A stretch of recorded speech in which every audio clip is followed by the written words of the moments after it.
Check 1 2, check 1 2.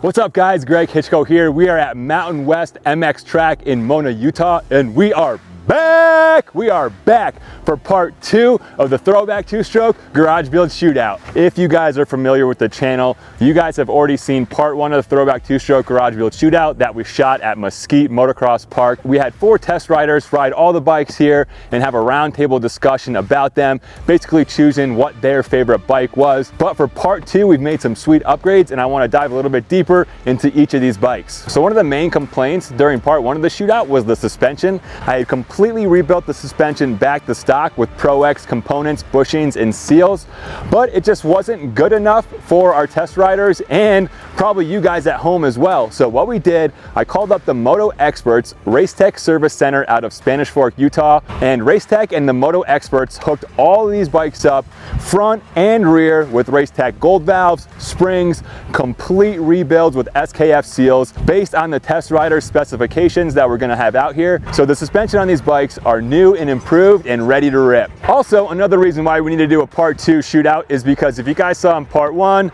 the Honda failed us literally on the parade lap. So I had to go back home, completely rebuild the Honda so we could have a fair shootout again.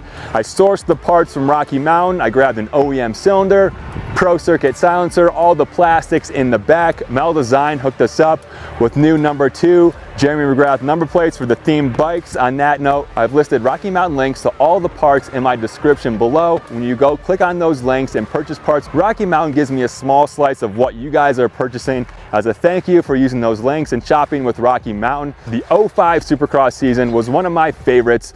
The hype going into that season was just epic, and these are my Mount Rushmore of riders. So I bought these bikes as garage builds, completely rebuilt them. But for part 2, we're coming at you with a completely different system. Where part 1 was a roundtable discussion, what we're going to be doing today is ranking the bikes 1 through 4. So each of the test riders out here today are going to choose a winner, second place, third place, and fourth place. And at the end, we're going to combine the scores together to give you guys an overall winner, second, third, and fourth place. We've got Hayden Roberts, like you guys saw in part 1. He is a pro. We also have Chris Papworth, who is an ex-motocross and supercross racer from the late 90s, early 2000s, so he's a vet pro rider.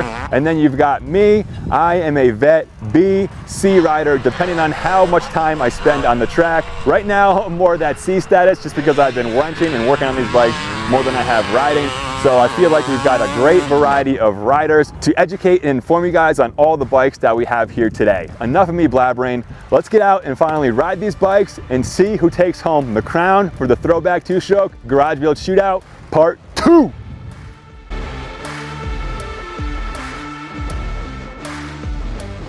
Name's Hayden Roberts and been riding dirt bikes for over 26 years. I grew up racing amateur nationals with my old man. He'd take me around and was able to have fun doing that.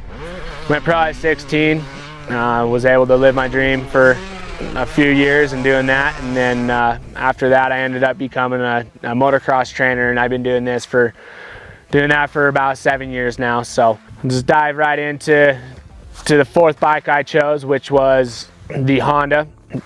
Definitely got my redemption since the last time we rode it, but I would say today it was a fun bike to ride.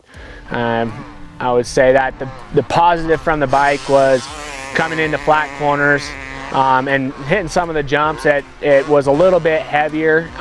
For that, it gave it more of a stability type feel. A reason for going into flat corners is just it planted in and it held itself as you're coming into them. As far as the braking, it did well as coming into the corners and hitting your brakes. It felt great. I would say the power package on it was kind of lacked in the bottom end, but once you got into the mid and top, it would start to climb, but it still tapped out pretty quick. Not as far as revving out, but just as far as trying to get into the revs, it definitely wasn't there. It kind of lugged, and it was hard to push into those areas. The suspension wise, it was definitely great. Again, I would say that the heaviness of the bike would give it the stability. Coming through, like I said, flat corners and whatnot, it would hold itself. It didn't really feel like it was pogoly by any means. Coming off the jumps, it would rebound pretty well. You didn't really have to pull off the jumps today by any means.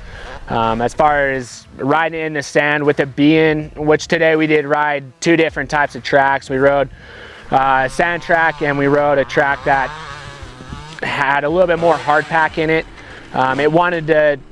It would sink in the sand for the fact that it is a heavier bike, and so for that it was, you know, coming in, it'd plant in, but it'd go too much. You couldn't really. It was a little bit harder to maintain staying on top. Where riding on the harder pack track, it was able to hold its, you know, be able to hold everywhere you went, and yeah, all around just was solid more on the hard pack track. So if you're looking to do work on it, definitely go for it. If you're looking for a bike that, you know, you're kind of wanting to hop on and just get riding, it's probably, yeah, I would definitely choose a different bike. What's up guys, Greg Hitchcock here. Started riding dirt bikes when I was 11 years old. Just about 22 years of experience riding. Raced a little bit of the B class growing up. Depending on the day, I say I'm a vet B, vet C rider. To get into it, number 4 for me was the 2004 Honda CR250. And the thing that stood out the most with the Honda was probably the motor. The bottom end definitely what lacked the most out of all 4 of the bikes here today. As you got into the mid, it did get a little bit better, but as you got up into the top and you really got on it, that's when the thing started pulling really hard. So up top, really enjoyed the bike, but you had to get it there. I mean, it was yanking my arms up the back hill there. I also felt that with the handling, great rider triangle, the front end was actually a little bit light and twitchy for me. The back end felt great, really stable, didn't have any trouble with that. But coming down the back hill, it was a little sandy. I just had trouble with the front end twitchiness on this bike. It did feel like one of the biggest bikes of the 4 bikes. Because of that, I think it was unpredictable. Sometimes I could lay it over just fine, but then other times I just want to stand up, and I just felt nervous and jerky going around the corners. But overall, I would say I just couldn't get completely comfortable on it, and probably because of that bottom end and that front end twitchiness, and that's ultimately why I placed it 4th place. My name's Chris Papworth. I started riding as a young kid. Me and my brother shared a Honda Z50, so I've always kind of liked the Hondas. Started racing locally here in Utah. I raced some nationals and Supercross as a privateer through the late 90s, early 2000s. So this era of bikes are some of my favorite. This Honda is probably my favorite as far as look. You know, the number 2 on it, these woodpecker graphics. I mean, this bike's sick. This is an awesome bike. The things I really liked about this bike is kind of the cockpit as you sit and stand. I like how it turns really well with the rear. So if you're a rear steering rider, this is a great platform. The motor is a little lacking. Bottom of mid's a little weaker than its competition. Top end's good, so I like a hit, and I think this bike kind of lacks that. Probably needs a little bit of motor work, a little tune up, and I think this thing would be awesome. I think this bike probably feels the most planted, probably has a little heavier feel. The brakes are good for this era. I think if you compare it to a modern 450, they're not quite as good, but out of its competition, the brakes were probably the best.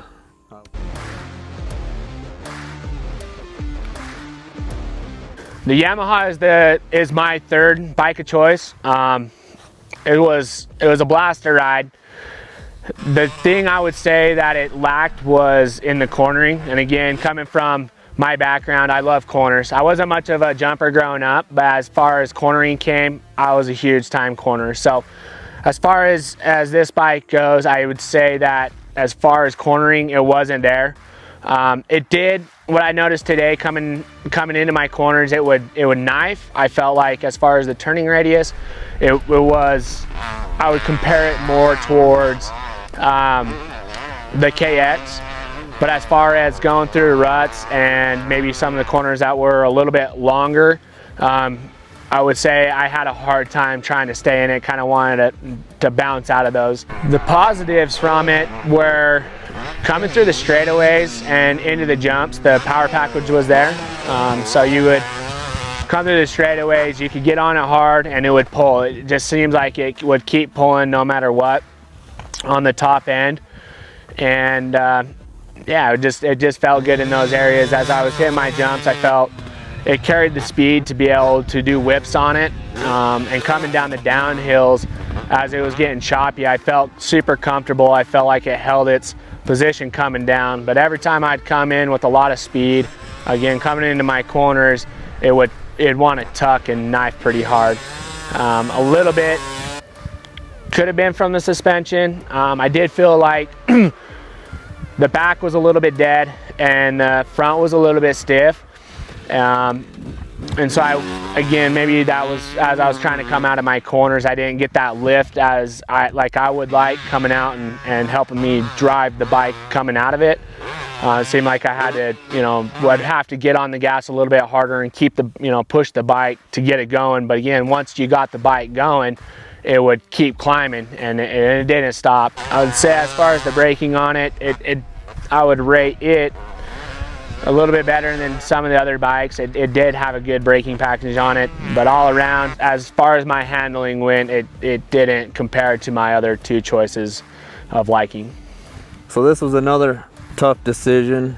All of these bikes are great. I picked the Yamaha second, and it was really a close race between the Kawasaki and the Yamaha. I really like the positioning of where the foot pegs are and the handlebars. The motor is really smooth and rideable. It doesn't lack any power anywhere. It would be nice if it had a little more over rev on the very top, but the bike was stable. KYB suspension, really good. It was a little harsh on the front and some of the choppy hard pack bumps, but that's probably just some suspension adjustments. The bike drifts really well on the hard stuff. The front end was a little bit twitchy, but the motor's amazing. Just the way you fit on the bike. I mean, this thing ripped. The brakes on the YZ250, they're pretty good. The front brake I wish was a little better, but it's not bad, especially for the year of the bike. Maybe a bigger front rotor would be something I would do if this was my bike. I mean, these things are solid. I mean, the motor's been pretty much the same from 02 to 2022, so you have a solid platform there. It's kind of tough to beat it, so I think these bikes are durable and they hold up, and probably why I picked it number 2. Plus it looks good with the 22 on there, I was gonna start off saying by placing the Yamaha third, it's a decision that doesn't feel right. You don't think that the Yamaha would place third in this shootout, but for me it did, and here are the reasons why. One, it is the lightest bike of the bunch and feels the lightest on the track. And because of that, the motor for me feels super explosive. It was a lot harder hitting. So if you're more of an aggressive rider, I think this is going to suit your style. I like to be a little bit smoother. And this one definitely hit the hardest down low and in the mid, and the motor mid to top felt great, especially pulling up the hill in the back. It was super easy to come out of a corner and hit a jump right out of the corner. This thing had no problem in those types of situations. As far as the handling goes, it felt like the lightest bike out there. I didn't feel planted on it as well as I did on the other bikes. It turned well in the flat corners. The brakes worked pretty good as well. They were probably comparable with the Cowie in my opinion, right behind the Honda. Maybe I could have went a little bit softer on the front end. I felt like the front end was just a little bit too active for me. I probably could have slowed down the rebound, but just felt like it was just coming back on me too fast to make me feel comfortable in the corners consistently. In prior situations where I've ridden this bike, I had that feeling where it was one of those bikes that just does everything well. I don't think it really does anything spectacular, but it gets the job done. I think this is a great platform to start on. With a couple little tweaks, you can really make this thing a screamer. Like I said, the motor definitely caters to the faster rider, and if we kind of slowed down the front end a little bit, and maybe if it wasn't so jittery, I think I could have gotten this bike to handle a little bit better, and ultimately that's why I chose it 3rd place.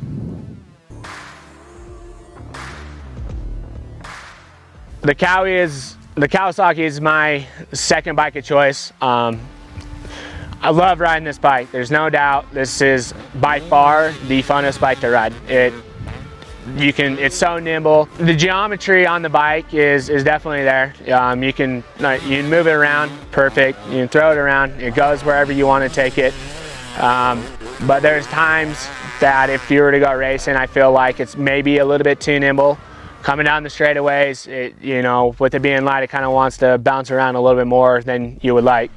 Coming into the jumps, it works perfect. You can, throw good whips on it, there's no doubt.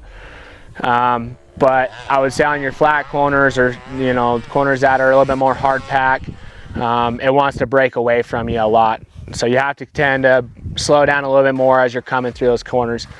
As far as the sand track, if you're taking this bike on a sand track, it's definitely one of the funnest bikes you could ever ride, just because as it's trying to break away from you, with it being a little bit more nimble, it's easier to ride, it's easier to control it and maintain where it goes. As far as the suspension, I would say it's still a little bit pogly, like down in, it's a lot better than it was down in Mesquite. But I would still say that, the bike needs maybe just a little bit more weight on it to stabilize it. As far as the braking would go on this, I had some hard times coming in. I feel like the braking could be a little bit better. I feel like the front brake was not really there, so I tended to have to use a little bit more brake as you're coming in. As far as the motor package goes, there was a lot of bottom end on it. But as you're climbing up through the gears and into the RPMs, it kind of died out pretty quick, and it wasn't as powerful as some of the other bikes on the top end, and so therefore as you're coming into the bigger jumps, you'd have to force it a little bit more as you're coming over them. But all in all, again, one of the funnest bikes to ever ride, and if you're looking for a bike to just rip around on and probably better your skills technically, and this is an easy bike to learn on and get going in that direction. So the Kawasaki KX250, this bike is by far my favorite as far as riding and fun. It feels light. On the sand track today, this probably would have been my favorite bike. You could just throw it into the turns. It was light, it was nimble. The motor's a strong motor. It's a lot of mid and top, pulls really well. As far as the seat height, it feels a little short to me. I'm a little bit taller, but it is one fun bike. The brakes were awesome, honestly. I think they were, it's hard to say. It's probably second best brakes out of the group. The suspension is really good. The KYB suspension, the way it's set up, I really like that. This bike drifted good on the hard pack. In the sand, it was very stable. Front end wasn't twitchy at all. It tracks really well. So if you can pick one up, put a bunch of effort into it like Greg has, I think this would be a good choice. This is the funnest bike. That's about all I got, dude. My beloved 2007 Kawasaki KX250 ultimately placed 2nd place today in the shootout. On this bike, you feel like you sit into the bike the most compared to the other bikes. And me being 6'3", after getting off the other bikes, hopping back onto this bike, it felt the lowest. Like this bike actually felt the smallest to me. But what's good about this cockpit position is that when you go from that standing to sitting position, boom, like you are in that riding position and ready to take that turn, leg up, and you're ready to hit that rut corner, whatever it is. And that's what makes this bike so fun to ride. You can really lay it over in the corners. It doesn't have a problem doing that. It feels the most stable for me. So in some of the sandier conditions, I'm not as nervous on this bike compared to the other ones.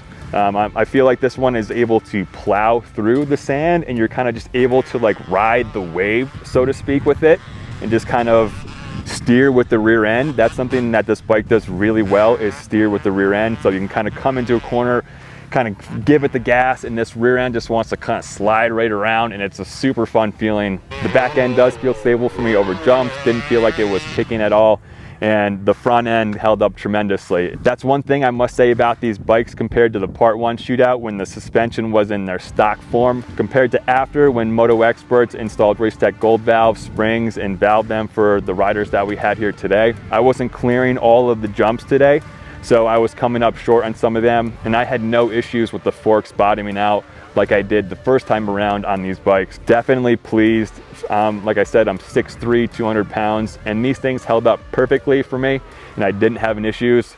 A couple clicker adjustments on the Yamaha and probably the Honda, and we would have been right on the money. In terms of the motor, I would say that it has the third best bottom end, but all you need to do is have your finger on the clutch, and I'm not even talking about, you just need the lightest feather of the clutch, and that bottom end just lights right up and gets right into that mid-range, which is a super strong hit. Does seem to sign off a little bit sooner than the other bikes, but if you're able to ride on that clutch just a little bit in that mid-range, man, it is a super fun bike to ride. But if you can get yourself into trouble if you're not on that power, if you're not, it definitely wants to fall on its face. In terms of the brakes, I mentioned it with the Yamaha. I felt like it was super similar to that bike. Wasn't as good as the Honda, but overall better than the Suzuki. Exactly like Chris and Hayden mentioned, this bike is just super fun. If you guys want to go out there and have a good time on your motorcycle, this is definitely the bike that you want to go choose. Now, I wouldn't choose it to go racing just because it does lack in that bottom end a little bit, but like I said, you feather the clutch, you're right on it. I'm just not that skilled of a rider in order to handle that bike in racing conditions. So overall, that's why I ended up choosing the Kawasaki KX250 second.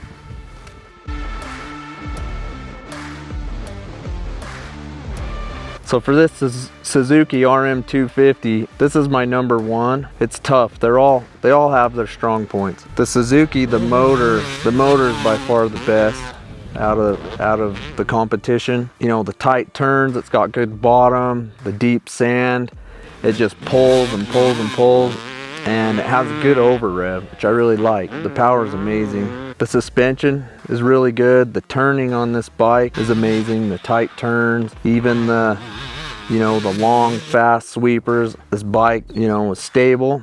I think in the sand under braking, it was a little twitchy on the front end to me, but this bike I felt the most confident on. The way you fit, where the handlebars are, the rear brake pedal, the foot pegs, it fit me well. Maybe a little bit taller seat foam, and this bike would feel just like a modern bike. The brakes were the worst, and they really need some help. I don't know what that means, but if you could fix the brakes, I think this thing would be competitive with the modern bike. Bikes that are 17 years newer. I think this thing you could take and race at the vet races or the two-stroke nationals. This would be a good bike. With this test, the Suzuki, the thing that really put it over the edge of the competition was the motor. It was just so usable. My only complaint with the motor would be the clutch. I think that the clutch is a little bit weak and grabby, but I think the motor's what sold me on the Suzuki. I think if you combined all these bikes, they all have their plus and minuses. I think if you put the motor of the Suzuki and the frame of the Kawasaki and the front end of the Honda and the rear end of the Yamaha, and you put it in the hands back in the day of a guy like Tim Ferry, Ricky Carmichael may not have went 24-0. So they all have their good features, but this one was my number one. All right, and my number one choice is going to be the 2006 RM250. Seems to be the unanimous decision of the group, and I think just because this bike just really does everything well, and I think that starts with the motor. So after riding 4-strokes for years and then finally getting back into the 2-stroke scene, it's just nice to have that bottom end, that smooth roll-on delivery. You don't need to be on the clutch to get yourself out of a corner. I'm not a big clutch abuser as is, just because I think the 4-strokes got me lazy. So I'm used to that nice roll-on power, and this Suzuki RM250 definitely delivers that. Felt like it didn't quite pull as hard as the Yamaha on top, but it was pretty close, kind of that same mid-range hit that was super fun and enjoyable to ride. So the motor is definitely why I chose this bike first. In terms of the handling, I don't feel as comfortable on this bike as I do the Kawasaki. I'm sure if I spent some more time on it, I would definitely learn to feel comfortable. To me, it felt like one of the tallest bikes of the group, and it's one of the heaviest too.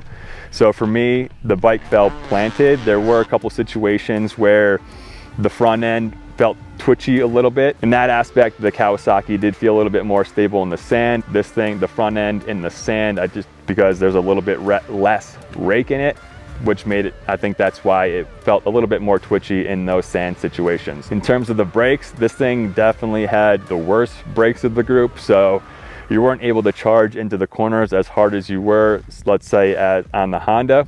You had to let off a little bit and kind of coast into the turn and try to keep up your momentum. You weren't able to just hammer in, slam on the brakes, and get in the turn.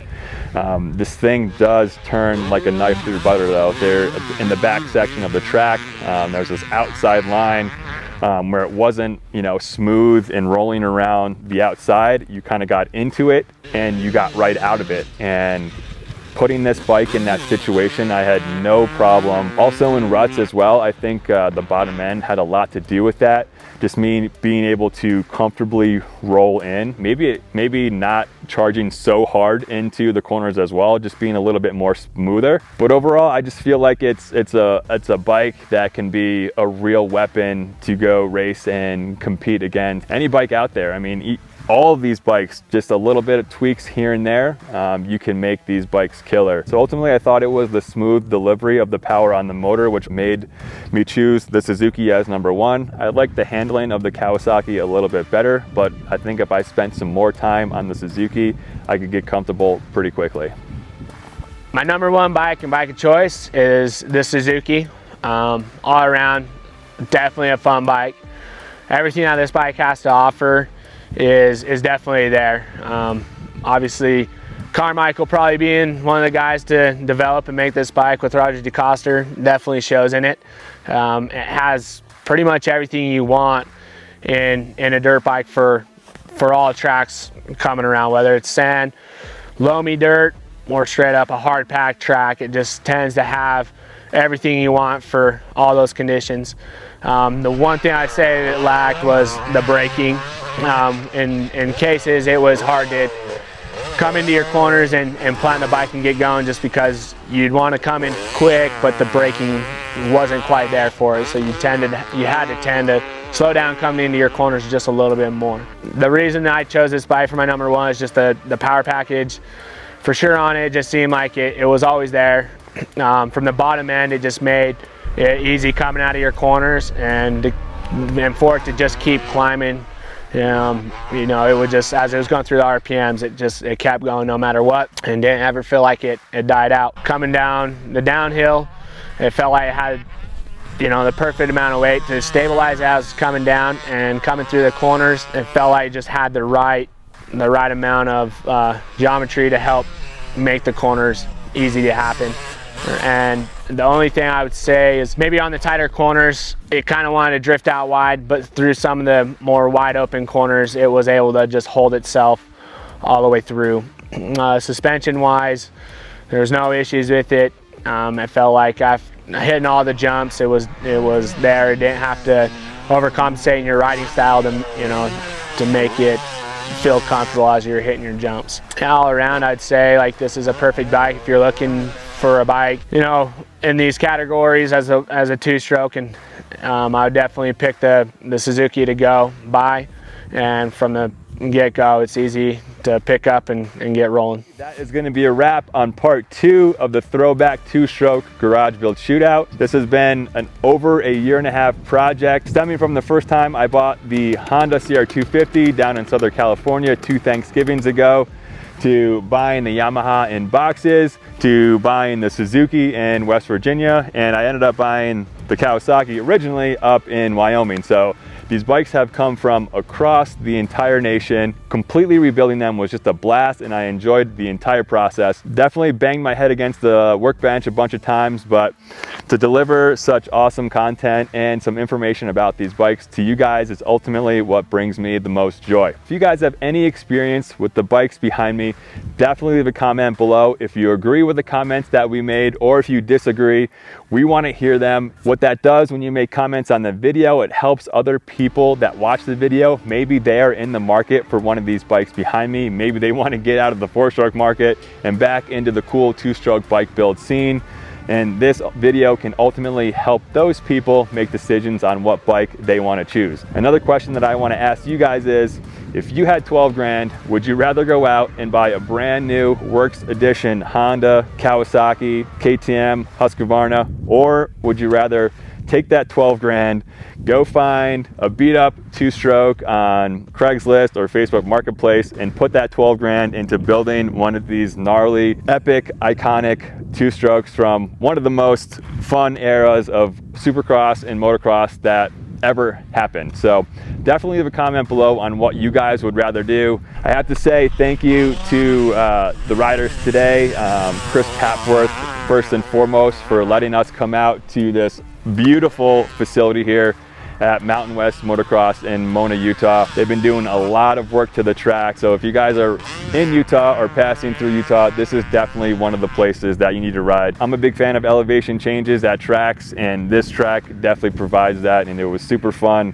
to have sandy conditions, also as hard pack conditions. Just really fortunate to be able to spend the day out here riding and just having a blast. I gotta say thanks to Hayden as well for being a part of both part 1 and part 2 of the shootout. Just very knowledgeable about motocross in general and knowing how bikes should work and operate, and having his opinion about them as well is really valuable to me, really valuable to you guys, in order to give you guys the information that you need to make a decision on maybe what bike you want to purchase in the future. So we're going to go ahead and finally wrap up part 2 of the Throwback 2-stroke garage build shootout. If you have not yet seen part 1 of the Throwback 2-stroke garage build shootout, where we take more of a roundtable approach on these bikes, I would suggest going back and catching up on that video as well. And if you're just joining us for the first time, I've also got the garage builds and the build series for every single one of these bikes on the channel. So definitely hit that like button if you enjoyed the content today, guys. Subscribe to the channel because we've got some cool stuff coming down the pipeline. But I appreciate you guys watching, and as always, ride hard, be safe, and we'll see you in the next video. Peace.